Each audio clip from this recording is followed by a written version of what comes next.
Hello everyone, आज हम discuss करने वाले हैं इकोनॉमिक ग्रोथ और डेवलपमेंट के बारे में और कुछ इंपॉर्टेंट मेजर्स देखेंगे कि इकोनॉमिक डेवलपमेंट के लिए कौन कौन सी रिपोर्ट्स हैं जिनके बेसिस पे हम कहते हैं कि कोई इकोनॉमी डेवलप्ड है फुली की नहीं। ठीक है, जैसे कि HDI हो गया, GDI हो गया, gender inequality, multi dimensional poverty मतलब गरीबी का मेजर करेंगे। उसके बेसिस पे हम बताएंगे कि कोई भी इकोनॉमी, जितनी भी इकोनॉमी है पूरे वर्ल्ड में, उनमें से कौन सी मोर डेवलप्ड है, कौन सी लेस डेवलप्ड है, कौन सी डेवलपिंग। ठीक है, तो सबसे पहले देख लेते हैं इकोनॉमिक ग्रोथ। हम इकोनॉमिक ग्रोथ की डेफिनेशन क्या है? An increase in the economic variable over a period of time. मतलब कि इकोनॉमिक वेरिएबल क्या होते हैं? इकोनॉमिक वेरिएबल की अगर हम बात करें तो लिटरेसी रेट, ये क्या होगा? इकोनॉमिक वेरिएबल हो गया एग्रीकल्चर प्रोडक्शन, ठीक, मैन्युफैक्चरिंग, जितने भी डिफरेंट पर्टिकुलर सेक्टर्स हैं इकोनॉमी में, वो इंडिविजुअल को हम क्या बोलेंगे? Economic variable. अगर उनमें किसी भी इकोनॉमिक वेरिएबल में कोई चेंज होता है, कोई बढ़ोतरी होती है, कोई इंक्रीज होता है, तो उसे हम बोलते हैं इकोनॉमिक ग्रोथ। ठीक है, अब ये जो इकोनॉमिक ग्रोथ टर्म है, ये क्या है? क्वांटिफिएबल, मतलब इसे क्या कर सकते हैं? मेजर कर सकते हैं क्वांटिटी के टर्म्स। ठीक है, यहाँ पे क्वालिटी का कोई रोल नहीं है। मतलब अगर आपकी मैन्युफैक्चरिंग बढ़ रही है, लिटरेसी रेट बढ़ रहा है, किस तरीके से बढ़ रहा है, कैसे बढ़ रहा है, नहीं पता। ठीक है, बट ग्रोथ हो रही है, मतलब इकोनॉमिक ग्रोथ है। और इम्पोर्टेंट चीज क्या है कि जनरली जो इकोनॉमिक ग्रोथ का टर्म है, ये न्यूट्रल टर्म है। इसमें पॉजिटिव नेगेटिव का कोई रोल नहीं है। इसमें जनरली हम जो लेके चलते हैं वो पॉजिटिव ही सेंस में इकोनॉमिक ग्रोथ को मेजर करते हैं, काउंट करते हैं, और उसका इकोनॉमिक ग्रोथ को हम पॉजिटिव सेंस में ही आगे लेके चलते हैं। नेक्स्ट बात कर लेते हैं इकोनॉमिक डेवलपमेंट क्या चीज है। इकोनॉमिक डेवलपमेंट इकोनॉमिक ग्रोथ से कैसे अलग? तो इसमें इंपॉर्टेंट जो चीज है वो क्या है? Quality of life. मतलब क्वालिटी ऑफ लाइफ है जो आपकी, ये भी हम देखते हैं इकोनॉमिक डेवलपमेंट में। मतलब पर्टिकुलर सेक्टर में ग्रोथ तो हो रही है, बट उसमें क्वालिटी ऑफ लाइफ मेंटेन्ड है कि नहीं, वो इम्पोर्टेंट है। मतलब अगर आपका लिटरेसी रेट, एजुकेशन किसी इकोनॉमी की बढ़ रही है, तो वो क्या सभी जाति के सभी लोगों में बढ़ रही है कि नहीं, इक्वल प्रोपोर्शन में, वो क्या चीज है? क्वालिटी ऑफ लाइफ है। मतलब सबके लिए समान। ठीक है, तो इसमें हम कुछ इंपॉर्टेंट वेरिएबल्स हैं जिनके बारे में इंपॉर्टेंट बात करेंगे कि इकोनॉमिक डेवलपमेंट जो मेंटेन्ड है कि नहीं। पहला है न्यूट्रिशन। मतलब इकोनॉमी में सभी को, कंट्री में सभी को प्रॉपर डाइट, प्रॉपर न्यूट्रिशन मिल रहा है कि नहीं, लेवल ऑफ न्यूट्रिशन। ठीक है, खाना फूड अवेलेबल है कि नहीं। नेक्स्ट है मेडिकल हेल्थ केयर। मतलब hospital, medicine, safe drinking water, ये सब क्या है? हेल्थ केयर फैसिलिटीज है। ये प्रॉपरली सबके पास अवेलेबल है कि नहीं, ये भी एक इकोनॉमिक डेवलपमेंट का मेजर है और होना भी चाहिए। तीसरी चीज है education, literacy level of education. मतलब सभी गांव हो, चाहे सेमी अर्बन एरिया हो, अर्बन एरिया हो, रूरल एरिया हो, कोई भी हो, सब में एजुकेशन का लेवल क्या है। ठीक है, तो और भी बहुत से वेरिएबल्स हैं जिनके बेसिस पे हम कहते हैं कि क्वालिटी ऑफ लाइफ, ये ऐसे वेरिएबल्स हैं जिनमें क्वालिटी ऑफ लाइफ मेंटेन्ड है कि नहीं, ये चेक करते हैं हम उसको इकोनॉमिकली डेवलप्ड इकोनॉमी कहने के लिए। नेक्स्ट जो इम्पोर्टेंट चीज है वो देख लीजिए। डेवलपमेंट कहने के लिए हमें सबसे पहले इंश्योर होना क्या पड़ेगा कि उसमें इकोनॉमिक ग्रोथ हो रही है कि नहीं। जो भी इकोनॉमी हायरली इकोनॉमिक डेवलप होगी, उसके लिए क्या रिक्वायर है कि वो इकोनॉमिक ग्रोथ भी उसकी हायर हो। मतलब ऐसा नहीं कि इकोनॉमिक डेवलप हो रही है और ग्रोथ उसकी नहीं है। ठीक है, डेवलप होगी मतलब ऑटोमेटिकली क्या होगा? उसकी ग्रोथ मेंटेन होगी। और दूसरी जो, अब ये क्या है? ये क्या है? हमारे पास केसेस है, ग्रोथ और डेवलपमेंट के कैसे केसेस बनेंगे। पहला केस है हायर ग्रोथ हायर डेवलपमेंट, जो कि बट ऑब्वियस है, अगर ग्रोथ बढ़ेगी तो डेवलपमेंट बढ़ेगा। ठीक है, higher growth and lower development, ये भी एक केस हो सकता है। ठीक, कि ग्रोथ तो बढ़ी लेकिन डेवलपमेंट कम है। मतलब अभी ग्रोथ बढ़ना चालू हुई है, डेवलप पूरी तरह से नहीं हो पाई है। ये जनरली कहाँ पे होगी? Developing economy. जो भी डेवलपिंग इकोनॉमीज होंगी, डेवलपिंग कंट्रीज होंगी, उनमें इस तरह का हमें क्या होगा? देखने को मिलेगा। मतलब जीडीपी बढ़ तो रही है, ठीक है, जीडीपी तो बढ़ रही है, लेकिन क्वालिटी ऑफ लाइफ जो है, जो जितने मैंने आपको इकोनॉमिक वेरिएबल्स बताए, वो पूरी तरीके से डेवलप नहीं है, क्वालिटी ऑफ लाइफ मेंटेन नहीं है। और lower growth and higher development, ये केस भी वहां पे होगा जब जब डेवलपमेंट तो पूरी तरह से हो चुका है, लेकिन अब ग्रोथ धीरे धीरे कम होने लग गई। तो उस पर्टिकुलर स्टेज पे क्या होगा? हायर डेवलपमेंट तो हायर होगा, लेकिन ग्रोथ वहां पे कम हो जाएगी। ठीक है, तो ये 3 केसेस है जो बनते हैं इकोनॉमी के ग्रोथ और डेवलपमेंट के लिए। और इसमें सबसे इंपॉर्टेंट क्या मैंने बताया? इकोनॉमिक डेवलपमेंट के लिए इंपॉर्टेंट है क्वांटिटी प्लस क्वालिटी, ये दोनों मेंटेन होने चाहिए, तभी हम कहेंगे कि वो इकोनॉमी डेवलप्ड है या उसमें डेवलपमेंट हो रहा है, इक्वल टू डेवलपमेंट।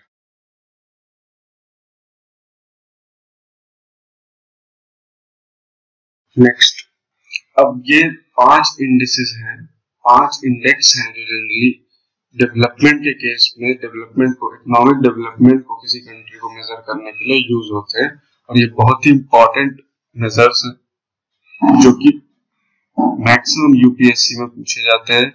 खासतौर पे एचडीआई ह्यूमन डेवलपमेंट के बारे में बहुत बार क्वेश्चन आ चुका है, बहुत इंपॉर्टेंट टॉपिक है ये। ठीक है, ह्यूमन डेवलपमेंट इंडेक्स, उसके बाद inequality adjusted human development index, gender development index, gender inequality index और पॉवर्टी, मतलब गरीबी का हम क्या करेंगे? मेजर करेंगे, पॉवर्टी का हम मेजर करेंगे। ठीक है, तो पहला देख लेते हैं एचडीआई। एचडीआई क्या है? Human development. ह्यूमन डेवलपमेंट के बारे में सबसे पहले रिपोर्ट पब्लिश करी थी यूएनडीपी ने 1990। ठीक है, सबसे पहली रिपोर्ट। ठीक है, और इस रिपोर्ट की खासियत यह है कि इसको, ये पहला अटेम्प्ट था कि डेवलपमेंट अगर हमें मेजर करना है किसी इकोनॉमी का, कंट्री का, तो उसको मेजर करने के लिए हमारी पहली इंडेक्स थी, पहली रिपोर्ट थी जो कि ह्यूमन डेवलपमेंट इंडेक्स निकालती थी कुछ पर्टिकुलर मेजर्स पे। ठीक है, तो ये पहला अटेम्प्ट था 1990 में। और ये देखिए, ये पहले है महबूब उल हक। ठीक है, ये थे पाकिस्तान के इकोनॉमिस्ट जिन्होंने इस टीम को लेड करा था जिसने ह्यूमन डेवलपमेंट रिपोर्ट बनाई थी, महबूब उल हक और इंजे कॉल। ठीक है, इनकॉल ये जर्मनी की थी। ठीक है, ये जर्मनी के इकोनॉमिस्ट थी और प्रोफेसर थी जर्मनी के एक मैनेजमेंट स्कूल में, मैनेजमेंट कॉलेज में। महबूब उल हक जी थे हमारे पाकिस्तान के इकोनॉमिस्ट थे। ठीक है, पाकिस्तान के इकोनॉमिस्ट रह चुके हैं, बहुत ही जाने माने, और इनको ह्यूमन डेवलपमेंट रिपोर्ट के लिए ही माना जाता है, फेमस माना जाता है, इसके इन्वेंटर माना जाता है इनको। ठीक है, और सबसे इंपॉर्टेंट चीज क्या है, ये पाकिस्तान के फाइनेंस मिनिस्टर भी रह चुके हैं 1985 से 1988 तक। ठीक है, और वर्ल्ड बैंक के डायरेक्टर भी रह चुके हैं। तो बहुत ही इंपॉर्टेंट पर्सनालिटी हैं ये, इनके बारे में बहुत बार क्वेश्चन पूछ भी लिया गया है कि ह्यूमन डेवलपमेंट रिपोर्ट के रचयिता कौन है, डेवलपर कौन है, ठीक है, इन्वेंट किसने किया है। तो ये है महबूब उल हक जी। तो इनके अकॉर्डिंगली इन्होंने ह्यूमन डेवलपमेंट को डिस्क्राइब करा था कि it enlarges people choices and improve their lives. मतलब क्या है कि लोगों की, पीपल की चॉइसेस को बढ़ा देगा। ठीक है, मतलब डेवलपमेंट का मतलब क्या है? ह्यूमन डेवलपमेंट का कि उनके पास चॉइसेस हो जिंदगी जीने की। ठीक है, उनके पास एम्पल अमाउंट ऑफ रिसोर्सेज हो, चॉइसेस हो, जिसके बेसिस पे वो अपनी लाइफ बिता सके और अपनी लाइफ को इम्प्रूव कर सके, इम्प्रूव। ठीक है, अच्छा, अब सबसे इंपॉर्टेंट चीज क्या है कि इन दोनों ने तो टीम को लेड करा था इन्होंने ह्यूमन डेवलपमेंट की, और साथ दिया था इन्होंने। बट इस पूरा जो ये बेस है ह्यूमन डेवलपमेंट का, उसको लाने के लिए इंपॉर्टेंट एक टर्म है ह्यूमन कैपेबिलिटीज। ठीक है, जिसके बेसिस पे रिपोर्ट बनी, और ये रिपोर्ट कौन लाया? हमारे इकोनॉमिस्ट जी, इंडिया के अमृत से। नोबेल प्राइज मिल चुका है इनको, याद रखिएगा, 1998 में। वेलफेयर इकोनॉमिक्स, वेलफेयर की फील्ड में मिला है, वेलफेयर इकोनॉमी की फील्ड में इनको नोबेल प्राइज मिला। ठीक है, इन्होंने क्या करा था, ह्यूमन कैपेबिलिटीज के ऊपर काम करा था, रिसर्च करी थी, जिसके बेसिस पे महबूबुल्लाह और इकबाल ने ये रिपोर्ट बनाई। ठीक है, इनके अकॉर्डिंगली, अमृत्य सेन जी के अकॉर्डिंगली ह्यूमन कैपेबिलिटीज क्या थी, दो चीजों में डिवाइडेड थी, मतलब बेस्ड ऑन इनके वर्क पर क्या था, ह्यूमन बीइंग्स के केस में, ह्यूमन बीइंग्स के केस में क्या चीजें होनी चाहिए, वेल फेड, मतलब पेट भरा होना चाहिए। ठीक है, दूसरा शेल्टर, रहने के लिए घर होना चाहिए, ऊपर एक छत होनी चाहिए, और तीसरा इंपॉर्टेंट चीज क्या है, हेल्थ, हेल्दी लाइफ होनी चाहिए। ये ह्यूमन की कैपेबिलिटीज इन्होंने बताई थी। और दूसरी जो चीज बताई थी वो डूइंग्स बताई थी, मतलब क्या वो करेंगे तो उनको ये चीजें हासिल होंगी। क्या थी वो, वर्क, उनके पास वर्क होना चाहिए, एजुकेटेड होने चाहिए वो। ठीक है, वोटिंग राइट्स उनको उनके पास होने चाहिए। ठीक है, वोट कर सके कंट्री में, मतलब इक्वल इंपॉर्टेंस। और सबसे इंपॉर्टेंट पार्टिसिपेशन, पार्टिसिपेशन कहाँ पे, इन कम्युनिटीज। ठीक है, मतलब group decision making, participation in communities, ये सारी चीजें होनी चाहिए। ये इन्होंने बताया था कि ह्यूमन कैपेबिलिटीज के बारे में। ठीक है, और इसके बेसिस पे ये ह्यूमन डेवलपमेंट रिपोर्ट बनी है। अब देख लेते हैं कुछ इंपॉर्टेंट पैरामीटर्स जिन पे HDI बेस्ड है, और इन पैरामीटर्स पे क्वेश्चन आ जाता है, बहुत इंपॉर्टेंट पैरामीटर्स है। ठीक है, यूपीएससी में बहुत बार इस पे आया क्वेश्चन कि ये स्टैंडर्ड ऑफ लिविंग कौन कौन से टर्म्स है, कौन कौन से पैरामीटर्स है जिसपे HDI बेस्ड है। ठीक है, और इसके अंदर डीप में भी क्वेश्चंस आते हैं। तो सबसे इंपॉर्टेंट है हमारे लिए समझना एक एक पैरामीटर को। पहला पैरामीटर है स्टैंडर्ड ऑफ लिविंग। ये कहता है कि रियल पर कैपिटा इनकम हमारी मेजर करी जाएगी परचेजिंग पावर पैरिटी के अकॉर्डिंग। अब ये परचेजिंग पावर पैरिटी पहले बता देता हूँ क्या है। परचेजिंग पावर पैरिटी है मतलब कोई सामान अगर इंडिया में, ठीक है, $50 में मिल रहा है, ठीक है, और यूएस में वही मिल रहा है $2 में, इसका मतलब क्या है, $50 का मतलब है वैल्यू ऑफ $50 इन रुपीज। ठीक है, मतलब यहाँ पे फॉर एग्जाम्पल मिल रही कोई सामान 6000, ठीक है, मतलब अराउंड $100, और यहाँ पे वही मिल रही $1, सॉरी 100 नहीं $50 में। तो ये क्या है, परचेजिंग पावर पैरिटी है, मतलब डिफरेंस है। ठीक है, जो सामान यहाँ पे कम है यहाँ पे क्या है, वही बढ़ जा रहा है। तो ये जो प्राइस का डॉलर्स के केस में जो एक्सचेंज डिफरेंस है उसको हम बोलते हैं परचेजिंग पावर पैरिटी। मतलब कि दो इकोनॉमीज या दो इकोनॉमीज को जो हम कंपेयर करें तो उनका क्या है, वैल्यू, किसी भी कमोडिटी की वैल्यू क्या रहे, समान रहे। ऐसा नहीं कि कोई कमोडिटी यूएस में तो $1000 की मिल रही है और इंडिया में 2000 की। ठीक है, तो वो समान होनी चाहिए, बट वो जल्दी होती नहीं है क्योंकि एक्सचेंज रेट डिफर करता जाता है, उसकी वजह से चीजें डिफरेंट दाम की होती है। तो ये है परचेजिंग पावर पैरिटी। अब ये स्टैंडर्ड ऑफ लिविंग में कैसे काम आएगा, ये इंडिकेट करती है रियल पर कैपिटा इनकम जो होती है, मतलब जितने भी लोग हैं पब्लिक, उनकी पर कैपिटा इनकम। ठीक है, और रियल से मैंने आपको बताया था पहले लेक्चर में, रियल का मतलब है इन्फ्लेशन को हमने यहाँ पे क्या कर दिया है, एडजस्ट कर दिया। मतलब यहाँ पे इन्फ्लेशन का कोई रोल नहीं है, सिर्फ हम पर कैपिटा इनकम को हम जोड़ रहे हैं। पर कैपिटा इनकम मतलब जितनी भी पब्लिक है उनकी इनकम, पब्लिक की इनकम वो समान है कि नहीं। ऐसा तो नहीं कि 90% लोग तो बहुत कमा रहे हैं, ठीक है, और 10% लोग एकदम गरीब है, मर रहे हैं, भूखे मर रहे हैं। यह एक केस हो गया 40% के पास तो बहुत इनकम है, सुपर रिच है, और 60% की हालत एकदम खराब है। ठीक है, तो ये क्या है, रियल पर कैपिटा इनकम का डिस्ट्रीब्यूशन, मतलब सबका स्टैंडर्ड ऑफ लिविंग क्या मेंटेन्ड है इकोनॉमी में। अगर ये मेजर कंप्लीटेड है तो वो ह्यूमन डेवलपमेंट इंडेक्स, मतलब ह्यूमन डेवलप्ड इकोनॉमी, ठीक है, कह सकते हैं। दूसरा मेजर्स है हमारा नॉलेज का। नॉलेज क्या कहती है, नॉलेज के अंदर दो आते हैं, ठीक है, इस पे भी क्वेश्चन आ चुका है बहुत बार कि एजुकेशनल अटेनमेंट को कितना वेटेज मिलता है नॉलेज में और स्कूल इनरोलमेंट को कितना मिलता है। तो एजुकेशनल अटेनमेंट अमंग एडल्ट्स कितना है, 2/3 वेटेज है उसका, और स्कूल इनरोलमेंट का क्या है, 1/3। मतलब स्कूल में भर्ती लोग हो रहे हैं कि नहीं, उनका क्या रेट है, और एजुकेशन मिल रही है एडल्ट्स में, उनका क्या रेट है। ठीक है, तो ये दोनों चीज कंबाइंड होकर क्या होगा, नॉलेज।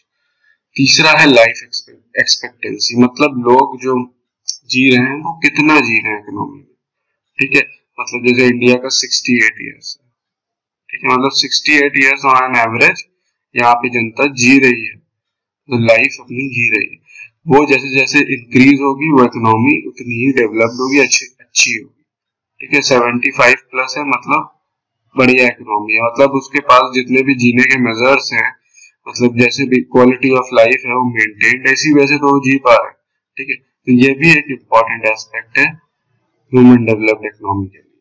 ठीक है, ये 3 मेजर्स हैं, याद रखिएगा, standard of living, knowledge, life expectancy, जिनके बेसिस पे हम कहते हैं कि कोई इकोनॉमी डेवलप्ड है। नेक्स्ट, अब जो ये रिपोर्ट है ये आपके देख लीजिए 4 भागों में डिवाइडेड है। Very high human developed, high human developed countries, medium, low human developed countries. ठीक है, और इनका बाइफर्केशन किस अकॉर्डिंग है, स्केल के अकॉर्डिंग है, मतलब स्केल ऑफ स्कोर के अकॉर्डिंग है। जिस कंट्री का स्कोर 0.8 से 1 है वो क्या है, वेरी हाई ह्यूमन डेवलप्ड है। ठीक है, जिस कंट्री का 0.7 से 8 है उसको हम बोलेंगे हाई ह्यूमन डेवलप्ड, और 0.549 से 0.700 मीडियम ह्यूमन डेवलप्ड, लो ह्यूमन डेवलप्ड एकदम ही खट्टे में गई कंट्री, मतलब एकदम ही बेकार लद्दड़ कंट्री को हम क्या बोलेंगे, लो ह्यूमन डेवलप्ड। कोई भी क्वालिटी ऑफ लाइफ मेंटेन नहीं है, या है तो बहुत कम लोगों में मेंटेन है। अब यहाँ पे हम देख लेते हैं ह्यूमन डेवलपमेंट रिपोर्ट जो 2016 की थी, एकदम लेटेस्ट, मार्च 22 को रिलीज हुई थी। इसके अकॉर्डिंगली रैंकिंग हम देख लेते हैं। तो अगर हम देखें यहाँ पे, तो नॉर्वे जो है हमारी फर्स्ट रैंक पे। अगर हम देखें ये जो स्टार्टिंग की कंट्रीज है 59 तक अगर हम ले लें, तो ये क्या है, very high human developed countries है। ठीक है, ठीक है, इनमें इकोनॉमी के जितने भी वेरिएबल्स है फुली ग्रोथ हो चुकी है उनमें, और जितने भी एस्पेक्ट्स है, 3 इंपॉर्टेंट मेजर्स है जो हमने बताया आपको, उसमें ये एकदम निपुण है, उनमें एक पूरी तरह से डेवलप्ड है। फिर आता है हाई ह्यूमन डेवलप्ड पे, जो कि श्रीलंका से लेके चाइना है। ठीक है, ये सारे हमारे मालदीव्स तक हम कह लेंगे, सॉरी, ये क्या है, हाई ह्यूमन डेवलप्ड। ठीक है, हाई ह्यूमन डेवलप्ड इकोनॉमी। ठीक है, उसके बाद आती है भारत की बारी। भारत क्या है, मीडियम। ये जितनी भी कंट्रीज आपको दिख रही हैं ये क्या है, आपकी medium, medium human developed economy. India की रैंक कितनी दिखा रहे हैं, 131, टॉप पे है नॉर्वे। ठीक है, 131 मतलब 0.624 का स्कोर है भारत का। ठीक है, ठीक है, यूएसए की रैंक अगर आप देखें तो क्या है, 10 रैंक पे यूएसए, चाइना 90 पे, इंडिया 131 पे। तो ये स्टैंडिंग्स हैं ह्यूमन डेवलपमेंट रैंक के अकॉर्डिंगली। इस पर रैंक भी बहुत बार पूछी जाती है। रैंक जनरली आपको पूछी जाएगी बैंकिंग एग्जामिनेशन में, आईपीएस में। ठीक है, एसएससी में भी पूछी जा सकती है। ठीक है, तो ये क्या है, लेटेस्ट स्टैंडिंग है ह्यूमन डेवलपमेंट रिपोर्ट के अकॉर्डिंग। अब हिस्ट्री देख लेते हैं भारत की। 1990 में जब ये पहली बार रिलीज हुई तो इंडिया की स्कोर था 0.428, और आज की डेट में 2016 में इंडिया का स्कोर कितना है, 0.624। तो मतलब इम्प्रूवमेंट तो हुआ है भारत की डेवलपमेंट कहा जाए तो भारत डेवलप्ड हुआ है थोड़ा बहुत, लेकिन जितनी भी कॉम्पिटिटिव कंट्रीज हैं, कॉम्पिटिटिव कंट्रीज वो ज्यादा डेवलप्ड हुई है इन कंपैरिजन टू इंडिया। ठीक है, खासतौर पर आपने देखा श्रीलंका और मालदीव्स, ये सब क्या है, भारत की नेबरिंग कंट्रीज हैं, इन्होंने अच्छा खासा डेवलपमेंट करा। ठीक है, हालांकि भारत की भी इकोनॉमी में डेवलपमेंट हुआ है इतने सालों में। ठीक है, लेकिन उतना नहीं कर पाई जितनी बाकी उसकी कॉम्पिटिटिव कंट्रीज। बट जितनी भी मीडियम जितनी भी मैंने आपको दिखाई मीडियम ह्यूमन डेवलप्ड कंट्रीज, उनमें भारत ने सबसे ज्यादा, ये जो डिफरेंस आप देख रहे हो 0.428 से 0.64, ये सबसे ज्यादा इंडिया का है मीडियम ह्यूमन डेवलपमेंट कंट्रीज। मतलब सबसे ज्यादा इंप्रूवमेंट किसने किया है? भारत ने किया है मीडियम ह्यूमन डेवलप्ड कंट्रीज में।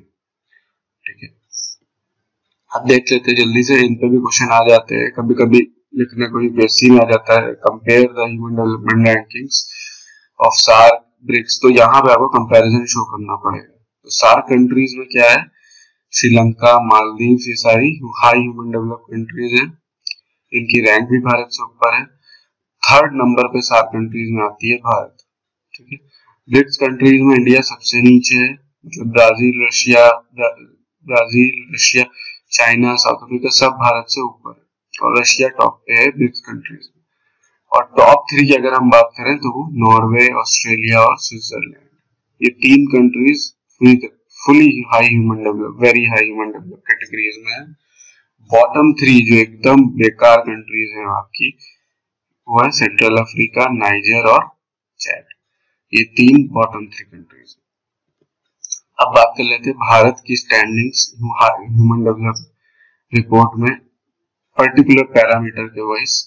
स्टैंडर्ड ऑफ लिविंग में देख लीजिए, भारत की जो ग्रॉस नेशनल इनकम है, मतलब रियल पर कैपिटा इनकम जिसे हम कह रहे थे, वो इंक्रीज हुई है $5497 से $5663 तक। नेक्स्ट, अब नॉलेज की बात करें, मीन ईयर्स ऑफ स्कूलिंग जो है वो भारत की बढ़ी है 5.4 से 6.3 ईयर्स तक। मीन ईयर्स स्कूलिंग क्या है? मिनिमम ईयर्स ऑफ स्कूलिंग जब तक लोगों को मिल जा रही है, ये इंक्रीज हो रही है। मतलब ये क्या है? दिक्कत है भारत के लिए, ये कम होना चाहिए। मतलब जितनी कम एज में लोगों को एजुकेशन प्रोवाइड होने लगेगी, स्कूलिंग प्रोवाइड होने लगेगी, उतना अच्छा है। इसका बढ़ना भारत के लिए ठीक नहीं है। और एक्सपेक्टेड ईयर ऑफ स्कूलिंग कितनी है? 11.7, ये मेंटेन, मतलब 11 साल 7 महीने तक तो स्कूलिंग मिल जानी चाहिए। ठीक है, इसे बोलते हैं expected years of schooling. Next है लाइफ एक्सपेक्टेंसी, जैसा मैंने बोला था 68 ईयर्स है, जो कि एवरेज भारत का इंक्रीज हुआ है 68.3 ईयर्स से 69.9 ईयर्स तक। अब इसमें हम बात करें 68 ईयर्स क्या है? 68.3 तो एवरेज है, उसमें 69.9 तो वुमेन के लिए है और 66.9 मेन के लिए। मतलब वुमेन्स का लाइफ एक्सपेक्टेंसी ज्यादा है मेन से। ठीक है, ये याद रखिएगा कितनी भारत की लाइफ एक्सपेक्टेंसी है according to human development report.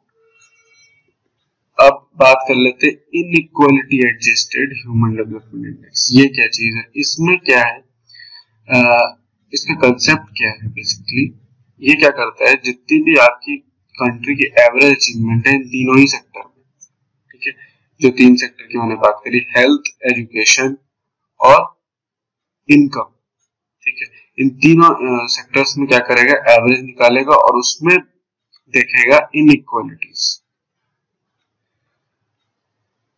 ठीक है, अब इनइक्वालिटीज की अगर हम बात करें वो कैसे होगी? जैसे इंडिया में किसी स्टेट में लिटरेसी रेट ज्यादा है, किसी स्टेट में कम है, स्टेट 2 में कम है। या हम बात करें लाइफ एक्सपेक्टेंसी, मान लीजिए कोई स्टेट है यूपी में तो उसकी 68 है, ठीक है, और वहीं वेस्ट बंगाल में 69। तो ये जो डिफरेंसेस हैं, इनइक्वालिटीज हैं विद इन द कंट्री, इसको जब हम एडजस्ट करके ह्यूमन डेवलपमेंट इंडेक्स निकालेंगे, मतलब इन 3 पैरामीटर्स में हम जब एडजस्ट करेंगे इनइक्वालिटीज को, तो हमें क्या मिलेगा? Inequality adjusted human development index. और जो ये डिफरेंस होता है इन दोनों का, ISDI माइनस SDI, वो क्या होता है? उसे हम बोलते हैं loss to the human development. ठीक है, इनइक्वालिटी की वजह से जो लॉस है उसे हम बोलते हैं इसके डिफरेंस को।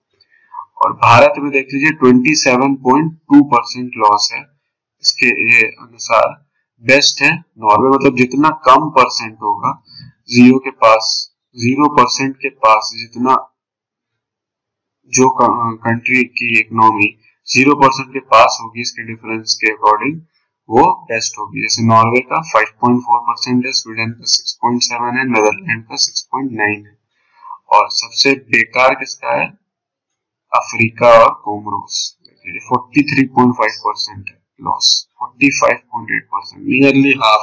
नेक्स्ट देख लेते हैं जेंडर डेवलपमेंट इंडेक्स। ये क्या होता है? इसमें क्या करेंगे हम, जितना भी फीमेल है, हमने सबसे पहले क्या निकाला, एसडीआई निकाला, ह्यूमन डेवलपमेंट इंडेक्स निकाला। उसमें हमने क्या करा, अलग अलग फीमेल का एसडीआई निकाला,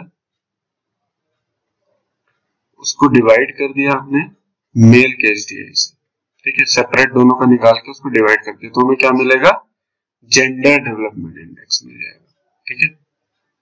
अब इसमें क्या है कि जो कंट्रीज, जिस कंट्री का जो ये रेशियो है 1 के इक्वल होगा, उसका क्या मतलब है, वुमेन का एसडीआई और मेल का एसडीआई इक्वल है, ठीक है। 0 के पास जिसका होगा, जीरो पॉइंट कुछ होगा, उसका क्या मतलब है, मेल का एसडीआई ज्यादा है, मतलब मेल का डेवलपमेंट जो है वो ज्यादा है, किससे, फीमेल से, ठीक है। तो वो कौन सी कंट्री है, फिनलैंड है। फिनलैंड क्या है, जिसका female SDI is equal to male SDI, मतलब दोनों ही इक्वल डेवलप्ड है, ठीक है। ऐसी सिर्फ एक ही कंट्री है, फिनलैंड। और जिस कंट्री में वुमेन का डेवलपमेंट ज्यादा है और मेल का कम है, उसका रेशियो 1 से ज्यादा आएगा, 1 पॉइंट समथिंग कुछ आएगा। वो कौन सी कंट्रीज है, एस्टोनिया है, रशिया है, लैटविया है, स्लोवेनिया है और लिथुआनिया, ठीक है। और जिस कंट्री का, जैसे मैंने बोला 0 पॉइंट कुछ होगा, 1 से कम होगा, वो क्या होगी, उसमें मेन का ज्यादा होगा। जैसे इंडिया का कितना है, 0.819। बेस्ट में कौन है, 0.993, 0.978, मतलब 1 के जितना पास होगा वो बेस्ट होगा, ठीक है। नेक्स्ट, अब इसमें क्या है, रैंकिंग नहीं दी गई है, इसमें जो है रैंकिंग नहीं दी गई है। इसमें क्या है कि इस रेशियो के अकॉर्डिंगली ग्रुप्स में डिवाइड कर लिया, 5 ग्रुप्स बनाए गए हैं, उसमें कंट्रीज को डिवाइड कर लिया गया है। इंडिया एकदम बेकार ग्रुप में है, सबसे लद्दड़ ग्रुप में है, ग्रुप 5 में। और सबसे बेस्ट ग्रुप में देख लीजिए कौन कौन सी कंट्री, नॉर्वे, ऑस्ट्रेलिया, सिंगापुर, उसके बाद डेनमार्क, चाइना, जापान, मतलब चाइना जापान दूसरे ग्रुप में है, अब आप समझ लीजिए। श्रीलंका, बांग्लादेश, कोरिया भी ग्रुप 3 में है, और ग्रुप 4 में नेपाल, केन्या, इससे भी गई गुजरी हालत है भारत की। मतलब जेंडर इक्वालिटी के केस की बात करें, जेंडर डेवलपमेंट की बात करें, तो इंडिया की हालत एकदम नासाज है, एकदम बेकार है, ठीक है। जेंडर डेवलपमेंट में भारत का रिपोर्ट, मतलब ह्यूमन डेवलपमेंट के अकॉर्डिंग, यूएनडीपी के अकॉर्डिंग क्या है, गड़बड़। अब बात कर लेते हैं कि जेंडर इनइक्वालिटी इंडेक्स के बारे में, कि जेंडर इनइक्वालिटी क्या है। जेंडर इनइक्वालिटी क्या है, बेसिकली इसमें हम क्या करेंगे, 3 मेजर्स हमारे बताए गए, ये भी यूएनडीपी ने ही इंट्रोड्यूस करी है 2010 में, ठीक है, जब उसकी 20th एनिवर्सरी हुई थी ह्यूमन डेवलपमेंट रिपोर्ट की, तब ये इसको इन्वेंट करा गया था, इंट्रोड्यूस करा गया था। इसमें जो इनइक्वालिटी का मेजर करते हैं, इसके 3 पैरामीटर्स, हेल्थ, एम्पावरमेंट और लेबर मार्केट। हेल्थ की अगर हम बात करें तो ये maternity ratio, maternity mortality ratio और एडोलेसेंट बर्थ रेट के अकॉर्डिंग होता है, ठीक है। मतलब मैटरनिटी रेशियो का मतलब क्या है, कितने लोग मर रहे हैं पर 1 लाख लाइफ बर्थ, तो कितने न्यू बॉर्न जनरली मर रहे हैं 1 लाख लाइफ बर्थ के अकॉर्डिंग, उसका रेशियो को हम बोलते हैं मैटरनल मोर्टेलिटी रेशियो। और एडोलेसेंट बर्थ रेट्स कितनी है, उसको भी हम देखते हैं हेल्थ में। अब एम्पावरमेंट का मतलब क्या फुली सक्षम है सारी महिलाएं, तो इसको हम मेजर करते हैं पार्लियामेंट में कितना इन्वॉल्वमेंट है, कितनी सीट अलॉटेड है वुमेन्स को, फीमेल्स को। और एडल्ट फीमेल्स एंड मेल्स का जो रेशियो है, जो भी 25 ईयर्स है, नोल्डर्स है, उसमें कितने लोगों को सेकेंडरी एजुकेशन प्रोवाइड, 25 से ज्यादा जो वुमेन्स की एज है, उसमें सेकेंडरी एजुकेशन कितनी वुमेन्स को मिली, उसका रेट क्या है। लेबर मार्केट में लेबर फोर्स में कितना पार्टिसिपेशन है वुमेन्स का, ठीक है, जो कि 15 साल से ऊपर है, ठीक है। अब इसमें एक इम्पोर्टेंट चीज देख लेते हैं, भारत की रैंकिंग देख लेते हैं। भारत की रैंकिंग, जैसा बोला, जेंडर इक्वालिटी में, जेंडर के इक्वालिटी इनइक्वालिटी केस में सही नहीं है। भारत कितने रैंक पे है, 125, टोटल 159 कंट्रीज की रैंकिंग हुई है। अब आप देख लीजिए 159 की रैंकिंग हुई है। क्या रीजन है कि अच्छा एचडीआई में कितनी कंट्रीज की रैंकिंग हमने देखी 188, यहाँ पे 159। क्या रीजन है? रीजन ये है टोटल 188 की नहीं हो पाई क्योंकि इतनी कंट्रीज का डेटा यूएनडीपी के पास अवेलेबल नहीं था। ठीक है, अवेलेबल नहीं था। कितनी का था? 159, तो सिर्फ उनकी रैंकिंग हो पाई। ठीक है, अब भारत की रैंकिंग आप देख लीजिए 125 है। सबसे जो बेकार कंट्री है वो यमन है, और पाकिस्तान तो होना ही है, नीचे है पाकिस्तान भारत से। और जो सबसे टॉप की कंट्रीज है जहाँ पे जेंडर इक्वलिटी सबसे कम है वो स्विट्जरलैंड, डेनमार्क और नेदरलैंड्स। अब देख लीजिए भारत का क्या हिसाब किताब है। भारत का अगर हेल्थ की बात करें हम तो मैटरनिटी रेशियो कितना है? 174 है 1 लाख लाइफ बर्थ के अकॉर्डिंग, जो कि ठीक नहीं है, चिंताजनक बात है। एम्पावरमेंट की बात करें तो सिर्फ 12.2% ऑफ द सीट्स जो पार्लियामेंट की है वो भारत की वुमेन्स को मिली हुई है। और लेबर फोर्स मार्केट पार्टिसिपेशन में हम देखें तो सिर्फ 26.8% ऑफ द वुमेन, मतलब 100 में से सिर्फ 26.8% ऑफ द वुमेन जो कि 15 साल से ऊपर हैं वो लेबर मार्केट फोर्स में अपना योगदान दे रही हैं। कंपेयर करें अगर मेंस को तो 79.1% मेन के अकॉर्डिंग, मतलब उनका जो इनकम जनरेशन है इसी वजह से इनकम जनरेशन भारत के वुमेन का कम है। इसका मतलब क्या है? ये जो 3 मेजर्स बनाए गए हैं उसका मतलब क्या है कि वुमेन की हेल्थ क्या वो पूरी तरह से मेन के रिस्पेक्ट में पूरी तरीके से हेल्दी है, उनका बर्थ रेट वगैरह सारी चीजें प्रॉपर है in comparison to mens. Empowerment मतलब उनको क्या पूरी सेक्टर जितनी भी पॉलिटिक्स है, पॉलिटी के केस में उनका इन्वॉल्वमेंट कैसा है, सेकेंडरी एजुकेशन में उनका इन्वॉल्वमेंट कैसा है। ठीक है, और लेबर मार्केट में उनका पार्टिसिपेशन कितना, मतलब हेल्थ, एम्पावरमेंट और लेबर, ये 3 चीजें उनके स्टैंडर्ड ऑफ लिविंग को बताती है। अगर ये बहुत ज्यादा डिफर करती है मतलब वो कंट्री उतनी ही जेंडर इनइक्वलेंट है। अब नेक्स्ट जो हम बात करेंगे जीनी कोफिशिएंट के बारे में थोड़ी सी बात करेंगे। ये बहुत इंपॉर्टेंट टॉपिक है, यूपीएससी में एसएससी में भी पूछा गया 2-3 बार इसके बारे में। तो अब याद रखिएगा यूपीएससी में अगर पूछा जाएगा किसी टॉपिक के बारे में तो थोड़ा डीप में पूछा जाएगा, और एसएससी में ऊपर ऊपर से पूछा जाएगा और उसके हिस्टोरिकल एस्पेक्ट्स पूछे जाएंगे। ठीक है, तो यहाँ पे हिस्टोरिकल एस्पेक्ट की बात नहीं करना है, यहाँ पे हम क्या करेंगे बात इसके कंसेप्चुअल चीज की। तो जीनी कोफिशिएंट बेसिकली क्या है? इनकम इनइक्वालिटी को बताता है, मतलब जितनी भी इकोनॉमी है बेसिकली इकोनॉमी है उसमें सभी की क्या इनकम इक्विवेलेंट है कि नहीं, इनकम का distribution basically income distribution equivalent है कि नहीं। मतलब ऐसा तो नहीं कि 50% लोग की तो बहुत ज्यादा इनकम है मतलब सुपर रिच है और 50% का क्या हाल है, एकदम पुअर है, भीख मांग रहे। तो ऐसा नहीं होना चाहिए। इसको मेजर करने के लिए ये जीनी कोफिशिएंट बनाया गया है और इसको मेजर करते हैं 0 और 1 के नाम से। 0 और 1 जो मेजर है, स्केल है, उसके बेसिस पे हम इसको मेजर करते हैं। जितना हायर नंबर होगा उतना ग्रेटर ऑफ इनकम इनइक्वालिटी होगी। मतलब कि 1 के पास जितना होगा 1 के पास जितना स्कोर होगा उसका वो कंट्री उतना ही इनकम इनइक्वालेंट है, और जितना 0 के पास होगा उतना ही वो इनकम उस कंट्री में इक्वली डिस्ट्रीब्यूट होती है। ठीक है, और ये जीनी कोफिशिएंट को पब्लिश कौन करता है? वर्ल्ड बैंक करता है। अब ये देख लेते हैं कैसे ये काम होता है, इसमें जीनी कोफिशिएंट क्या कंसेप्ट क्या है। तो ये देख लीजिए, ये क्या है? हाउस होल्ड इनकम है। ठीक है, हाउस होल्ड से, सॉरी हाउस होल्ड इनकम नहीं, हाउस होल्ड से। और ये क्या है? Income earned. ठीक है, अब जैसे जैसे यहाँ पे हाउस होल्ड है, ये एक घर है, ये एक दूसरा घर है, ये एक तीसरा घर है, मान लीजिए चौथा घर है, 5वां घर है, 6ठा घर है, 7वां घर, और इसमें लोग रहते हैं। ठीक है, तो घर में जैसे मान लीजिए इस घर में क्या है? इनकम सबसे कम है, देखिए 0 है।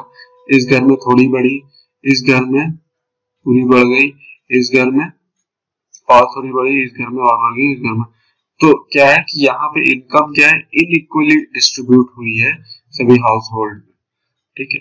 और जो आइडियल कर्व वो क्या है, लाइन ऑफ इक्वलिटी 45 डिग्री की अगर जो लाइन होगी उसका मतलब है आइडियल केस है, बट वो जनरली होता नहीं है इकोनॉमी में। सभी इकोनॉमी हल्की सी बेंट होती है। ये जो लॉरेंस कर्व आपको दिख रही है, ये जो हल्की सी बेंट होगी, ये क्या है, लॉरेंस कर्व, मतलब इनकम का इनइक्वल डिस्ट्रीब्यूशन, ठीक है। तो इसे हम बोलते हैं जीनी कोफिशिएंट, बेसिकली इसके थ्रू मेजर करते हैं। और यूके देख लीजिए, world's most unequal rich country है। कैसे कि जो उसके पूरे स्ट्रेंथ है वो 1% ऑफ टोटल इनकम एक्वायर करता है, और रिचेस्ट स्ट्रेंथ जो है 31%। मतलब वही बात है कि जो टोटल रिच है उनका कंट्रीब्यूशन इनकम का ज्यादा है रिच का, और जो पुअर है, पुअर लोग उनका कम है, ठीक है। लोग कम इनकम कर रहे हैं टोटल इनकम के अकॉर्डिंग। अब ये कुछ मेजर्स हैं, हालांकि वर्ल्ड बैंक ने भी बहुत दिनों से कोई रिपोर्ट नहीं दी है। तो क्रेडिट ग्लोबल वेल्थ कंपनी है, फाइनेंशियल कंपनी क्रेडिट सूस, उसके अकॉर्डिंग हमने डेटा आपको बता रहे हैं कि इंडिया की अगर हम बात करें तो इंडिया में जो रिचेस्ट 1% का टोटल वेल्थ है वो कितना हो गया, 58.4% हो गया। ये देखिए 58.4%, ये भारत के 1% टोटल रिच लोग हैं उनका कंट्रीब्यूशन है। अगर हम हिस्टोरिकल देखें तो 40.3 2010 में सिर्फ 40.3 था, उसके बाद बढ़ते बढ़ते बढ़ते 2016 में ये 58.4 हो गया है। तो आप देख लीजिए इंडिया में कितना अनइक्वल इनकम डिस्ट्रीब्यूशन है। नेक्स्ट बात कर लेते हैं मल्टी डायमेंशनल पॉवर्टी इंडेक्स की। ये क्या चीज है, इसका कंसेप्ट ये है कि जो पॉवर्टी है हमारी उसके कुछ इंडेक्स है, ठीक है। किन बेसिस पे भारत, मतलब कोई भी इकोनॉमी को हम कहेंगे कि वो क्या है, पॉवर्टी से लथपथ है, मतलब पूरी तरह से गरीब है, ठीक है। ये इससे पहले ह्यूमन पॉवर्टी इंडेक्स था, उसको इसने रिप्लेस करा है, और 2010 में इसको डेवलप करा गया है इन दो इंस्टीट्यूशन ने, Oxford poverty and human development initiative और यूएनडीपी, ठीक है। अगर इसकी बात करें यूएनडीपी की रिपोर्ट की, तो 55.3% भारत की जो पॉपुलेशन है वो अंडर मल्टी डायमेंशन पॉवर्टी है, कंपेयर टू 45.6। मतलब पाकिस्तान भी भारत से कम गरीब है, चाइना तो और ही कम है, अफगानिस्तान भारत से नीचे है, और बांग्लादेश भी भारत से कम गरीब, मतलब मल्टी डायमेंशनल पॉवर्टी का इंडेक्स है वो कम है।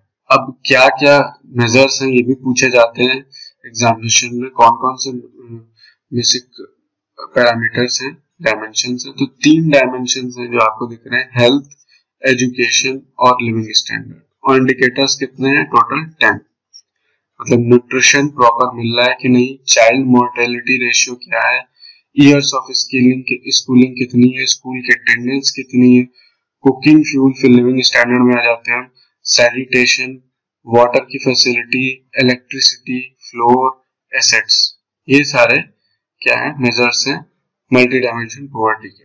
नेक्स्ट हमारा जो एक इम्पॉर्टेंट है, ग्रॉस नेशनल हैप्पीनेस। ये भी एक मेजर है डेवलपमेंट इकोनॉमी के लिए, इकोनॉमिक डेवलपमेंट को मेजर करने का। इसको लॉन्च करा था भूटान ने। मतलब भूटान को जब अपना इकोनॉमिक डेवलपमेंट मेजर चेक करना होता है तो वो ग्रॉस नेशनल हैप्पीनेस के बेसिस पे करता है, ठीक है। भूटान ने 1970s में इसका इन्वेंशन किया था, और इसमें मेजर्स क्या क्या है देख लीजिए, sustainable and equitable social economic development, socio economic development, environmental preservation. देखिए कितना एनवायरनमेंट को कंसर्न कर रही है, मतलब डेवलपमेंट के केस में इसने एनवायरनमेंट को प्रिजर्वेशन को डाला है, तभी काफी क्लीन कंट्री है। गुड गवर्नेंस है, और promotion and prevention of preservation of culture. मतलब कि इसका मानना ये है भूटान का कि जो आपके कल्चर प्रोग्रेशन है, कल्चरल जो चीजें हैं जैसे कि एथिकल स्पिरिचुअल वैल्यूज है लाइफ में, वो बहुत इंपॉर्टेंट है। विदाउट विच, मतलब अगर कल्चर ना हो तो क्या है, without which it says progress may become a curse rather than a blessing, ठीक है। मतलब वो श्राप हो जाएगा आपके लिए, ठीक है, कर्स हो जाएगा अगर आपका क्या है, कल्चर नहीं है तो, ठीक है, अगर कल्चर नहीं है तो आप इकोनॉमी एक तरह से कर्स हो जाएगी रेदर देन ब्लेसिंग, ठीक है, ये मानना है भूटान की इकोनॉमी, ठीक है। तो इसके 4 मेजर्स याद रखिएगा, socio economic development, environmental preservation, good governance और कल्चर। अगर हम इसकी बात करें तो ये क्या है, बेसिकली कुछ नहीं है, रियल पर कैपिटा इनकम है, ठीक है। ये एनवायरमेंटल प्रोटेक्शन है, ये बेसिकली गुड गवर्नेंस है, कोई दिक्कत नहीं है। और ये क्या है, कल्चर प्रोविजन, इसमें आपकी क्या चीजें आएंगी, स्पिरिचुअल वैल्यूज आ गई, बौद्ध धर्म को मानने वाली है ये कंट्री, स्पिरिचुअल वैल्यूज है और एथिकल वैल्यूज है, ये सब इनके कल्चर में है बेसिकली। इसका प्रमोशन जितना ज्यादा होगा उतनी डेवलप्ड वो मानते हैं हमारी इकोनॉमी है, ठीक है। तभी आप देख लीजिए कि भारत का जो मतलब ह्यूमन डेवलपमेंट इंडेक्स में भी ये काफी बेटर स्पॉट पे है, ठीक है। तो आज के लिए इतना ही, आगे की लेक्चर में, आगे की इकोनॉमिक सीरीज में हम आएंगे मॉनेटरी सिस्टम के लेक्चर के साथ। तब तक के लिए गुड बाय। हमारे चैनल को सब्सक्राइब करके, और हमारा जो पेज है फेसबुक बैंकिंग सूत्रा के नाम से, उस पर भी आप जा सकते हैं, उस पर भी आपको रेगुलर अपडेट्स मिलेंगे। अगर आप हमारे चैनल को सब्सक्राइब करेंगे तो जो भी हम नए वीडियोस डालते हैं उसका नोटिफिकेशन आपके मेल पे आ जाएगा और आपको पता रहेगा।